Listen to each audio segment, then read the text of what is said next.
এই সার্বভৌমত্বের পক্ষে কথা বলতে গিয়ে আপনাদেরই সন্তান আবরার ফাহাদ, তাকে নিষ্ঠুরভাবে হত্যা করা হয়েছে। আজকে হাইকোর্টে তার ডেথ রেফারেন্সের রায় হয়েছে, আলহামদুলিল্লাহ। বিচারিক আদালতের রায়কে তারা বহাল রেখেছেন।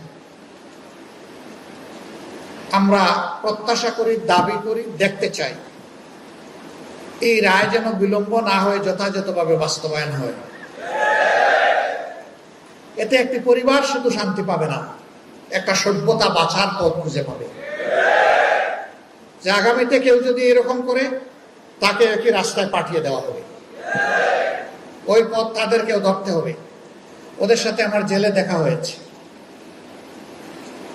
অনেকে এখন মানসিকভাবে পরিবর্তন হওয়ার কথা বলে, ভিতর দেখার দায়িত্ব আমাদের না, আল্লাহ ভালো জানেন। আমি তাদেরকে বলেছি, তোমরা তওবা যদি করো তাহলে আল্লাহ তোমাদেরকে হাসরের দিনের জন্য ক্ষমা করে দিতে পারেন, কিন্তু আল্লাহর হুকুম হচ্ছে যে দুনিয়ায় তার শাস্তি তোমাদেরকে ভোগ করতে হবে। সত্যিই যদি তোমরা তাকে খুন করে থাকো, তাহলে তার বদলা হিসেবে তোমাদেরকেও খুন করা হবে বিচারের মাধ্যমে। এটাই হচ্ছে শাস্তি।